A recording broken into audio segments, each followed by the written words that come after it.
Hi friends, Ayyanar துணை சீரியலில் இன்றைக்கி நாளைக்கான எபிசோடு பார்க்கலாம். புதுசாக பார்க்குறவங்களா இருந்தால் சப்ஸ்கிரைப் பண்ணிக்கோங்க, லைக்கை ஹைப்பு கொடுத்து விடுங்க.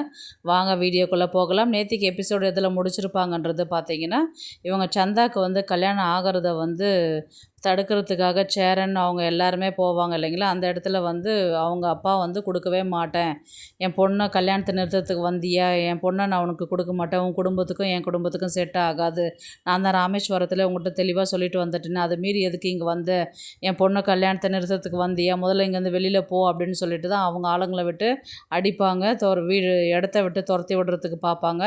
இவங்க உடனே சந்தா நான் கர்ப்பமாக இருக்கிறேன் அப்படின்ற மாதிரி தான் சொல்லுவாங்க.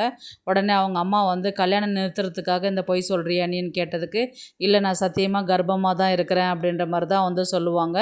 என்னது கர்ப்பமாக, இது என்ன இது புது கதையாக இருக்குது அப்படின்னு சொல்லி கேட்டதுக்கு, மாப்பிள்ளை வீட்டில் இருக்கிறவங்களாம் என்ன சொல்லுவாங்க, இந்த பொண்ணு சரிப்பட்டு வராது எங்கள் குடும்பத்துக்கு, இந்த பொண்ணு எங்களுக்கு வேண்டாம் அப்படின்ற மாதிரி அவங்களும் சொல்லிவிடுவாங்க.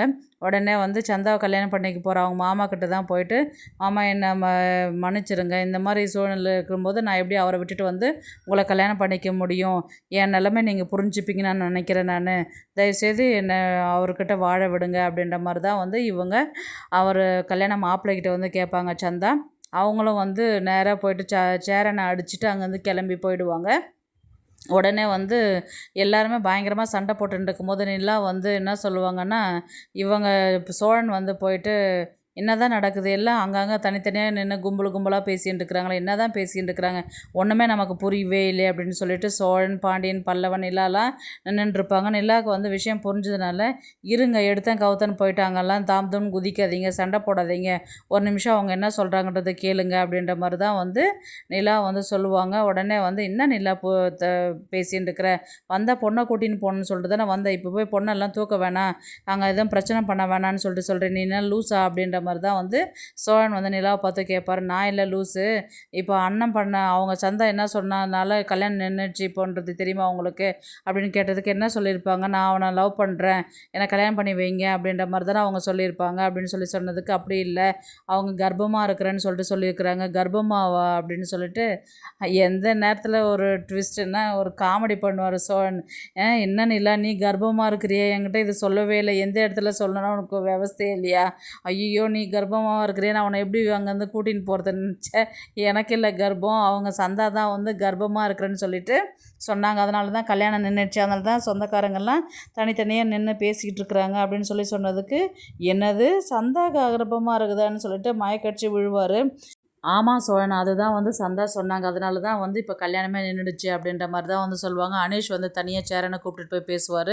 என்னது அண்ணன் இந்த மாதிரி வேலையெல்லாம் பண்ணுச்சா, எங்ககிட்ட சொல்லவே இல்லை, இந்த விஷயத்தெல்லாம் உங்ககிட்ட சொல்லுவாங்களா, அதனால தான் அவர் யோசிச்சுக்கிட்டே இருந்தார் போல், என்ன நடந்ததுன்னே தெரியல, அதனால தான் அவர் ரொம்ப குழப்பத்தில் ரொம்ப பயத்தில் இருந்தார் போல், அதனால தான் ரெண்டுத்தில் எதனா ஒன்று பார்க்கணும், எப்படியாவது சந்தாவை வீட்டுக்கு கூட்டின்னு வந்தன்றதுனால தான் அவர் இந்த மாதிரிலாம் பண்ணிகிட்டு இருந்தாரா, அதை நம்மக்கிட்ட சொல்லியிருக்கலாமே, இவ்வளோ சீக்கிரம் என்னை சித்தப்பா ஆக்குவார் நான் எதிர்பார்க்கவே இல்லை அப்படின்னு சொல்லிட்டு சோழன் கிண்டல் பண்ணிட்டு இருப்பார். உடனே வரட்டும் வீட்டுக்கு வரட்டும், ரெண்டில் உடனே நான் அவர்கிட்ட கேட்குறேன், இந்த வேலையெல்லாம் எப்போ பண்ணாருன்றதே எனக்கு தெரியவே இல்லையே, ஒரு வேலை இருக்குமோ அப்படின்னு, இருந்தாலும் இருக்குண்ணா, அதனால தான் அண்ணன் டென்ஷனாகவே இருந்துச்சு, அண்ணன் அதையே யோசிச்சுட்டு இருந்துச்சு அப்படின்ற மாதிரி தான் இவங்க எல்லாருமே டிஸ்கஸ் பண்ணிட்டு இருப்பாங்க. ஆக்சுவலாக பார்த்தீங்கன்னா அவங்க சந்தா கல்யாணத்தை நிறுத்துறதுக்காக தான் இந்த பொய்யை சொல்லியிருக்கிறாங்கன்றது மட்டும் தெரியுது.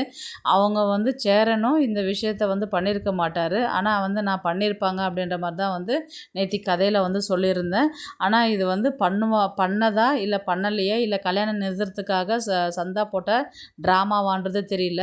எப்படி ஒரு டவுட் வருதுன்றது பார்த்தீங்கன்னா, அவங்க 6 மாதம் டைம் கேட்டிருந்தாங்களா, 6 மாதம் இவங்க வீட்டில் தானே இருந்தாங்க, அவங்க கர்ப்பமாக இருந்திருந்தாங்கன்னா அந்த 6 மாதத்துலேயே ஏதாவது சிம்டம்ஸ் தெரிஞ்சிருக்கோம் இல்லைங்களா, அப்போ விஷயம் இவங்களுக்கு ஃபோன் பண்ணி சொல்லியிருப்பாங்க. 6 மாதம் ஆகியும் எதுவும் தெரியாத போது இது கல்யாணம் நிறுத்துறதுக்காக சந்தா சொன்ன பொய்யாக தான் இருக்கும். ஏன்னா இந்த விஷயத்தில் சேரனுக்கு ஒன்றுமே புரியல. அவங்க சந்தா கண்ணில் சைகை காமிச்சாங்க, ஆமான்னு சொல்லுங்கள் அப்படின்னு சொன்னதுக்கு, ஆமாம் அப்படின்போது தான் அவங்க அப்பா சட்டையை பிடிச்சி கேட்கும் போது சேரன் இது சொல்லுவார். அதனால் இப்போ இந்த கல்யாணத்தை எப்படியா நிறுத்துறதுக்காக தான் இந்த விஷயன்றது மட்டும் தெளிவாக தெரியுது. உடனே அனீஷ் அவங்க அப்பா கிட்ட பேசுவார், எப்படியாவது கல்யாணம் பண்ணி கொடுத்துருங்க, அவங்க தான் இவ்வளோ தூரம் சந்தாவை தேடி வந்திருக்கிறாங்களே, அவங்க தான் ஆல்ரெடி வீட்லேயும் கேட்டுட்டு போனாங்க, நீங்கள் கொடுக்குறேன்னு சொன்னீங்க, இப்போ நீங்களே தானே திடீர்னு முடிவு பண்ணீங்க, இப்போ அந்த கல்யாண மாப்பிள்ளையும் விட்டுட்டு போயிட்டான்ல, இப்போ நீங்கள் என்ன பண்ணலான்னு இருக்கிறீங்கப்பா அப்படின்ற மாதிரி தான் வந்து அனீஷ் வந்து சந்தாவுடைய அப்பா கிட்ட வந்து பேசின்னு இருப்பார். உடனே வந்து இப்போ இதெல்லாம் சரிப்பட்டு வராது, நாளைக்கு அப்பா வீட்டுக்கு வர சொல்கிறார், நீங்கள் எல்லோரும் அங்கே கிளம்பி வாங்க அப்படின்ற மாதிரி சொன்னதுக்கு, நாளைக்கு எதுக்கு அனீஷ், நீ வேணால் சந்தாவை என் கூட அமுச்சு விட்ரு, நான் சந்தாவை கூட்டிகிட்டு போய்ட்றேன், சந்தாவை இனி நான் இங்கே விடுறதுக்கு நான் விருப்பப்படலை, நீங்கள் வந்து சொல்கிறத வந்து எதுவும் செய்கிற மாதிரிலாம் கிடையாது, 6 மாதம் டைம் கொடுத்தீங்க, நான் 6 மாதத்துக்கு முன்னாடியே கல்யாணன்றதை வந்து இப்போ நிற்கிறீங்க, சந்தாவெல்லாம் என்னால் இங்கே விட்டுட்டு போக முடியாது, சந்தா கூட தான் நான் வாழ்வேன், சந்தாவோட தான் நான் இங்கேருந்து போவேன் அப்படின்ற மாதிரி சேரன் வந்து ஒரு பிடிவாதமாக நிற்கிறாரு. உடனே வந்து சோழன் வந்து என்ன சொல்கிறேன்னா, எதுக்கு நாங்கள் வந்து நாளைக்கு வீட்டுக்கு வரணும், இப்போ தான் கல்யாணம் நின்றுடுச்சு இல்லை, மாப்பிள்ளை எல்லாம் போயிட்டாங்கல்ல, இவர் தான் மாப்பிள்ளை அவர் தான் பொண்ணு, இவங்க 2 பேரும் கல்யாணம் பண்ணி வைக்கலாம்ல, அதுக்கு பேசாத நீங்கள் இந்த மண்டபத்தில் உங்கள் இதுக்குள்ளே இவங்க கல்யாணம் பண்ணிக்கிட்டு நாங்கள் பொண்ணை கூட்டிகிட்டு போகிறோம் அப்படின்ற மாதிரி சோழன் வந்து சொன்னதுக்கு எல்லாருமே வந்து ஒரு ஷாக் ஆகிட்டு அப்படின்னு நிற்பாங்க. ஆனால் ஆக்சுவலாக பார்த்தீங்கன்னா இது வந்து ஒரு கரெக்டான விஷயமாக தான் இருக்கும். ஏன்னா இப்போவே கல்யாணம் பண்ணிட்டாக்கா ஒழுங்காக அழகாக வீட்டுக்கு கூட்டிகிட்டு போயிடலாம். மறுபடியும் இல்லை நீங்கள் எனக்கு டைம் கொடுங்க, இது எங்களுக்கு சரிப்பட்டு வராது, நாங்கள் யோசிச்சு முடிவு பண்ணுறேன்னாக்கா கதை வந்து ரொம்ப போர் அடிக்கும். அதனால் அந்த மாதிரி கொண்டு போக மாட்டாங்க. எப்படியும் நாளைக்கு வந்து பார்த்திங்கன்னா சந்தாவை வந்து சேரன் கல்யாணம் பண்ணிக்கிட்டே தான் வீட்டுக்கு கூட்டிகிட்டு வர மாதிரி இருக்கும். ஆனால் விஷயம் வந்து இவருக்கு கர்ப்பம்னு சொன்னதுனால தான் இந்த கல்யாணம் நின்றுடுன விஷயம் வந்து சேரனுக்கு விஷயம் தெரியாததாக இருக்கும். எல்லாருமே இவங்க மேலே வந்து கோபமாக இருப்பாங்க. இந்த விஷயத்தை எப்படி நம்மக்கிட்ட மறைச்சார் இவர் அப்படின்ற மாதிரி தான் வந்து சோழன், பாண்டியன், பல்லவன்லாம் இருப்பாங்க. கோவப்பட்டுட்டு எதுவுமே சரியாக பேசாத இருப்பாங்க. எப்படியும் ஒரு இவ்வளோ தூரம் வந்ததில் ஒரு நல்ல விஷயம் நடந்ததுடா, நம்ம வந்து சந்தாவை கல்யாணம் பண்ணியாச்சு, நம்ம வீட்டோட கையோட கூட்டிட்டும் வந்தாச்சு, அதனால நமக்கு ஒன்றும் பிரச்சனை இல்லை அப்படின்ற மாதிரி வந்து சொன்னதுக்கு, என்ன பிரச்சனை இல்லை, அவங்க என்ன சொல்லி கல்யாணத்தை நிறுத்தினாங்க உனக்கு தெரியுமா அப்படின்ற மாதிரி தான் வந்து சோழன் தான் வந்து சொல்லுவார்.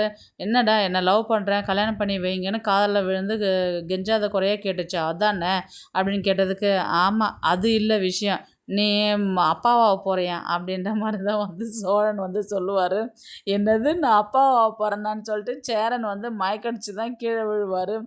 நான் அந்த மாதிரிலாம் எதுவும் பண்ணலடா, நீ வந்து தப்பாலாம் என்ன நினைக்காதடா, ஏன்டா இப்படி தப்பாக யோசிக்கிறீங்க நீங்கள் அப்படின்ற மாதிரி வந்து சொன்னதுக்கு, யார் சொன்னது, சந்தானி தான் சொன்னாங்க, போய் சந்தானிகிட்டே கேளு அப்படின்ற மாதிரி சொன்னதுக்கு, என்ன சந்தா இவனுங்க என்னென்னவோ சொல்கிறானுங்க, எனக்கு ஒன்றுமே புரியல அப்படின்னு சொன்னதுக்கு, ஆமாங்க கல்யாணத்தை நிறுத்துறதுக்கு எனக்கு வேறு வழி தெரியல, வேறு பொய்யும் எனக்கு சொல்ல தோணலை, டக்குன்னு நான் தான் கர்ப்பமாக இருக்கிறேன், அதுக்கு காரணம் சேரன் தான் அப்படின்னு சொல்லிட்டு சொன்னேன், அதனால தான் என் குடும்பத்தை மானத்தை அப்படி வாங்கிட்டியா, அதனால தான் உங்களுக்கே என்னை கல்யாணம் பண்ணி வச்சாங்க, இல்லைன்னா கண்டிப்பாக கல்யாணம் பண்ணி வச்சுருக்க மாட்டாங்க, எங்கள் மாமாவுக்கு தான் கல்யாணம் பண்ணி வச்சுருப்பாங்க அப்படின்ற மாதிரி வந்து சொன்னதுக்கு, அதுக்குன்னு இந்த பொய்யை சந்தா சொல்லுவேன், வேறு எதனா சொல்லியிருக்கலாமே, இவனுங்க பாரு என்னை தப்பாக நினைக்கிறானுங்க, அதெல்லாம் எதுவும் இல்லைன்னு சொல்லிட்டு நீ சொல்லு அப்படின்ற மாதிரி தான் வந்து சொல்லுவாங்க.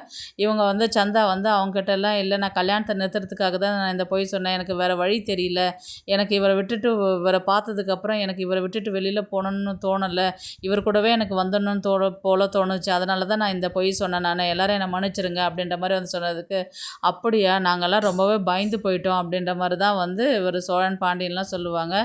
நல்லது போச்சு, சரியா நீ வாங்க வீட்டுக்கு போகலாம் அப்படின்ற மாதிரி தான் வந்து சொல்லுவாங்க. நிலாவும் வந்து வா சந்தா, பயங்கரமான ஆள் தான், ஏதோ கல்யாணம் நிறுத்துறதுக்காக நீங்கள் இப்படி ஒரு பொய் சொன்னீங்க, இதுவும் ஒரு நல்லதுக்கு தான் அப்படின்ற மாதிரி தான் வந்து நிலாவும் சொல்லுவாங்க. அங்கேருந்து ஆல்ரெடி வந்து கார் வந்து வெயிட்டிங்கில் இருக்குது இல்லைங்களா, இவங்க கல்யாணம் பண்ணிக்கிட்டு நேராக வீட்டுக்கு கூட்டிகிட்டு வர மாதிரி தான் இருக்கும்.